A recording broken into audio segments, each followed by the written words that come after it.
ओम श्री गणेशाय नमः। ओम श्री सरस्वत्यै नमः।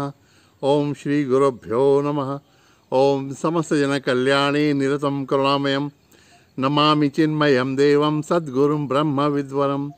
सर्वमंगल मांगल्ये शिवे सर्वासाधिके शरण्ये त्र्यंबके गौरी नारायणी नमोस्तुते। मित्रों, भगवद गीता जी के 14वें अध्याय का चिंतन कर रहे हैं, गुण त्रय विभाग योग। कल 19वें श्लोक में भगवान ने कहा, नान्यम गुणेभ्यः कर्तारम।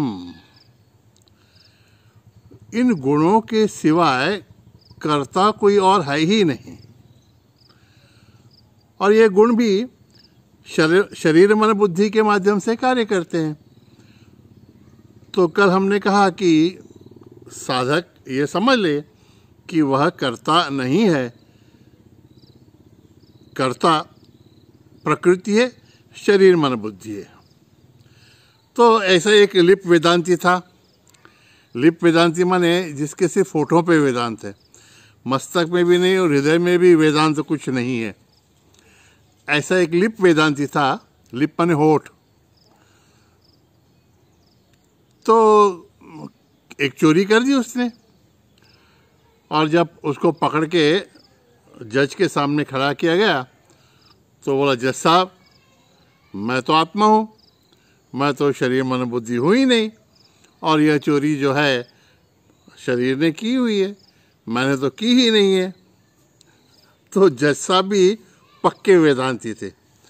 बोले, कोई बात नहीं भाई, और हम भी आपको कहाँ सजा दे रहे हैं, आप आत्मा है, हमको पता है। तो हम ये जो सजा है वो आपके शरीर को दे रहे हैं। बात समझ में आ गई। वेदांत को भी आचरण में लाते समय थोड़ा सा विवेक करना पड़ता है। सिर्फ शब्दों का खेल वेदांत में नहीं चलता, उसके आधार पर व्यवहार करते समय बहुत विवेकपूर्ण अर्थ लगाना पड़ता है आचरण में लाते समय। तो हमको ध्यान में रखना है कि कर्ता हम नहीं हैं, शरीर हम नहीं हैं, फिर भी ये मेरा शरीर है ऐसा तो हम कहते ही हैं। मैं शरीर नहीं हूँ, लेकिन यह मेरा शरीर है। तो जब मेरा शरीर मैं कहता हूँ तो मुझे शरीर का योग्य उपयोग करना आना चाहिए, और शरीर के योग्य उपयोग की जिम्मेदारी भी मुझ पर रहती है। मित्रों, कहते हैं नरजन्म जो है, ये मनुष्य देह बड़ा दुर्लभ है।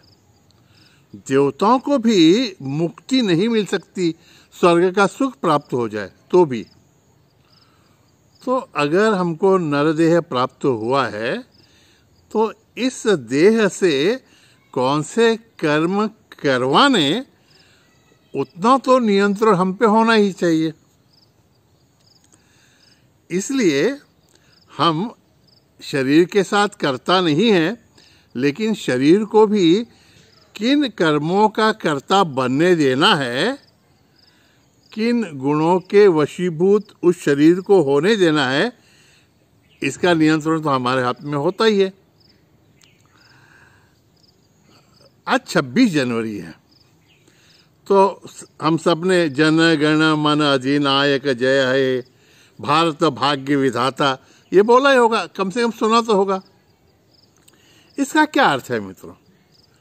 जन गण, जन माने लोग, जन गण, गण माने समुदाय, लोगों का समुदाय, समष्टि। जन गण मन माने समष्टि मन।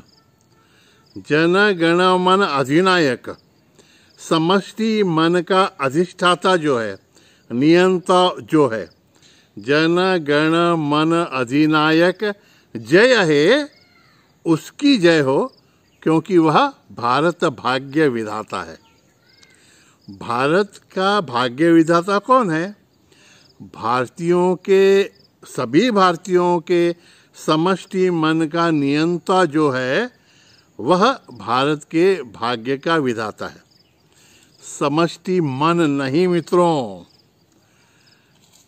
सभी के मन अगर कार्य करने लगे, जैसे उनमें गुण आते रहेंगे वैसे, तो सब कैओस हो जाएगा, अव्यवस्था हो जाएगी सब जगह। कोई सात्विक होगा, कोई राजसिक होगा, कोई तामसिक होगा, उससे देश नहीं चलेगा। तो प्रार्थना हम ऐसी करते हैं, जन गण मन अधिनायक जय हे भारत भाग्य विधाता। जो समष्टि मन का नियंता है उसकी जय हो, मेरे मन की या समष्टि मन की माया की जय न हो। इसीलिए तो हम कहते हैं ना, सद्गुरुनाथ महाराज की जय। भावार्थ यह है कि मेरे में जो सद्गुरु हैं, जो जीवन तत्व है, चैतन्य तत्व है, उसकी विजय हो, विवेक की विजय हो, मेरे अंदर की अविद्या की, अज्ञान की या माया की विजय न हो। आज इस संदर्भ में भगवान यही बात कह रहे हैं कि गुण करता है, सब ठीक है, शरीर मन बुद्धि यही करता है, लेकिन हमारे माध्यम से कौन से कर्म हों, कौन से गुणों का प्रादुर्भाव हम होने दें हमारे शरीर में, इसका नियंत्रण तो हमको करना ही है। 20वें श्लोक में यह बात बहुत अच्छी तरह से भगवान समझाते हैं। कहते हैं कि ये 3 गुण जो हैं वो देह समुद्भवान हैं। देखें कि ये श्लोक कौन सा है। गुणानेतानतीत्यत्रीन् देही देह समुद्भवान जन्म मृत्यु जरा दुख ही विमुक्तः अमृतमश्नुते।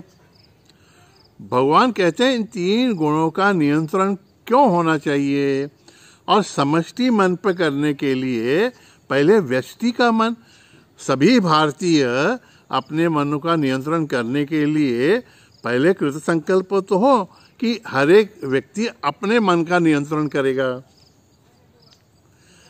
भगवान कहते हैं तुम समझ लो कि इन गुणों पर, इन और ये गुण जब मन के माध्यम से प्रकट होते हैं तो मन पर और 3 गुणों पर नियंत्रण रखना क्यों आवश्यक है, क्योंकि ये 3 गुण ही देह समुद्भवान हैं, हमें देह धारण करने के लिए बाध्य करते हैं। बहुत इंपॉर्टेंट बात है मित्रों। हमारे गुण माने इच्छाएं, बीज रूप में जो संस्कार हैं वो सात्विक हो सकते हैं, विचार इच्छाएं, या राजसिक हो सकती हैं, कभी कभी तामसिक भी होंगी। लेकिन जब तक ये 3 गुण, ये 3 प्रकार की इच्छाएं हैं, इन 3 गुणों के का प्राकट्य होने के लिए उनको अवसर प्राप्त होने के लिए कि वो कर्म रूप में या उनका प्रादुर्भाव हो, या तो फिर प्रकट होकर वो साधक के साक्षी भाव से लय को चले जाएं, ये दोनों अवसर प्राप्त करने के लिए साधक को शरीर धारण करना ही पड़ता है। इसलिए देह समुद्भवान गुणान एतान अतीत्यत्रीन। अगर मनुष्य को, साधक को देह धारण नहीं करना है, उसको इसकी आवश्यकता नहीं पड़नी चाहिए, तो फिर इन 3 गुणों के अतीत उसे जाना आवश्यक है। इतने से भी अगर साधक जागरूक नहीं हो रहा है इन 3 गुणों के दोषों को देखने में, तो भगवान आगे बताते हैं कि शरीर धारण में सबसे बड़ा प्रॉब्लम क्या है, कि शरीर धारण करेंगे तो जन्म है, मृत्यु है, जरा है, बुढ़ापा है। जन्म के समय तो सब खुशियां मनाते हैं, उसके बाद भी हर साल हैप्पी बर्थडे होता है, लेकिन जिस समय जन्म होते रहता है उस समय उस जन्म लेने वाले की और जन्म देने वाले माता की क्या, जन्म देने वाली जो माता है उसकी क्या परिस्थिति होती होगी, इसका आप सिर्फ अंदाज ही लगाएं तो भी पता चलेगा आपको। मैंने तो सुना ऐसी माता कहती है कि बस बस प्रभु इस अवस्था में से, ये तो पुनर्जन्म है, फिर से मुझे इस अवस्था में से न जाना पड़े। सुना है ऐसा। और जो जन्म ले रहा है जीव, उस समय तो हमको पता नहीं, लेकिन उस बाद में की बायोलॉजी तो हमको पता है कैसे जन्म होता है। तो 3 गुण अगर हैं तो जन्म लेना पड़ेगा, और जन्म लिया है तो फिर मृत्यु भी आएगी, और जन्म और मृत्यु के बीच में ये जरा बुढ़ापे की जो अवस्था है ना, ये तो बहुत ही कष्टदायक है। देखिए, न तो दांत अच्छे रहते हैं, न आँखें अच्छी रहती हैं, शरीर नहीं तो घुटने अच्छे रहते हैं, चलना फिरना भी मुश्किल हो जाता है, खाना पीना भी मुश्किल हो जाता है, और इस देह का तो विशेष कुछ उपयोग ही नहीं रह जाता, क्योंकि इस देह से और कोई किसी भी प्रकार की वासनाएं पूरी ही नहीं हो सकती। तो ये देह रखना निरर्थक हो जाता है, और इसलिए रखना पड़ता है कि ये छूटता नहीं है। फिर हम लोग प्रार्थना करते हैं, अरे भगवान क्यों रखा है हमको इस शरीर में। हमारे शरीर के बारे में नहीं बोलते, लेकिन दूसरों के बोलते हैं, अरे 90 साल के हो गए, बिस्तर पे पड़े हैं, अभी उनको क्यों रखा है शरीर में। तो भगवान कहते हैं ये उनकी बातें जो हैं दूसरों के लिए, वो हमको भी हमारे लिए स्मरण में रखनी चाहिए। तो जन्म, मृत्यु, जरा, दुख ये जो हैं, इनसे मुक्ति पानी हो तो गुणान एतान अतीत्य त्रीन, तीनों गुणों से अतीत होना पड़ेगा अपने को। और भगवान एक बहुत अच्छी बात कहते हैं कि ये जो दुख हैं, गुणों के दुख जो हैं, वो निद्रा अवस्था में भी तो पता नहीं कहाँ चले जाते हैं। हम जब सोए रहते हैं तो किसी भी प्रकार के भूख की भी अनुभूति नहीं रहती, दुख की अनुभूति नहीं रहती, कोई वेदनाएं नहीं रहती जब हम डीप स्लीप में रहते हैं। तो इन दुखों की निवृत्ति निद्रा अवस्था में होती है, लेकिन यह शाश्वत अवस्था नहीं है, सिर्फ टेम्परेरी अवस्था है। फिर से जब हम जग जाते हैं तो ये सभी दुख, वेदनाएं और समस्याएं फिर से शुरू हो जाती हैं। लेकिन जब साधक 3 गुणों के अतीत हो जाता है तो जन्म, मृत्यु, जरा के दुख से इस प्रकार वो निवृत्त हो जाता है। कैसे? देखिए, इसमें बताते ना, ये 3 जो उंगलियां हैं, शरीर, मन, बुद्धि है, और ये जीव भाव है। तो निद्रा में तो ये इन तीनों से अलग हो जाता है, शरीर, मन, बुद्धि से, लेकिन समस्याओं की शाश्वत निवृत्ति, उसे आत्यंतिक निवृत्ति नहीं प्राप्त होती। लेकिन जब वो परमानेंटली इन तीनों गुणों से अतीत हो जाता है तो अपने में के चैतन्य तत्व से भगवान से एक रूप हो जाता है, तो दुखों की आत्यंतिक निवृत्ति भी हो जाती है तीनों से, और अमृत तत्व की, परमानंद की प्राप्ति भी उसे साध्य हो जाती है, क्योंकि वह शरीर, मन, बुद्धि से अतीत होते हुए चैतन्य से, परमानंद स्वरूप से एक रूप हो जाता है। कितनी अच्छी बात है ना। तो जीवन का जो ध्येय है कि दुखों की आत्यंतिक निवृत्ति और परमानंद की प्राप्ति, भगवान कहते हैं संक्षेप में जान लो बच्चों कि इन तीनों गुणों के अतीत होकर ही वो प्राप्त हो सकती है।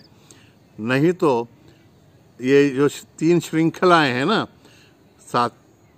तामसिक है वो लोहे की श्रृंखला है, और दूसरी जो है राजसिक है वो चांदी की हो सकती है, और सात्विक जो श्रृंखला है वह बहुत शांतता और सुख की, ज्ञान की है, लेकिन फिर भी वह सोने की है। सोने की है लेकिन श्रृंखला है। जैसे सोने का पिंजरा होगा तो पक्षी को क्या वह स्वतंत्रता दे सकेगा? और स्वतंत्रता कैसे? मुक्त विहार के, है ना। हमारे स्वातंत्र दिन का और गणतंत्र दिन का महत्व क्या है कि हम बंधनों में नहीं हैं, हम गुलाम नहीं हैं, हम स्वतंत्रता से विचरण कर पाते हैं। तो आज के दिन तो कम से कम हम यह ध्यान रखें कि हम हमारी वासनाओं के बंधन, गुणों के बंधन से मुक्त होने का संकल्प करें। ईश्वर की कृपा से अवश्य ही यह अवस्था में प्राप्त हो जाएगी। अर्जुन ने भी यह प्रश्न पूछा है कि कैसे होगा, तो भगवान आगे के 4 श्लोकों में बता दें, वह हम बाद में देखेंगे। तब तक के लिए हरि ओम तत्सत। नारायण नारायण नारायण।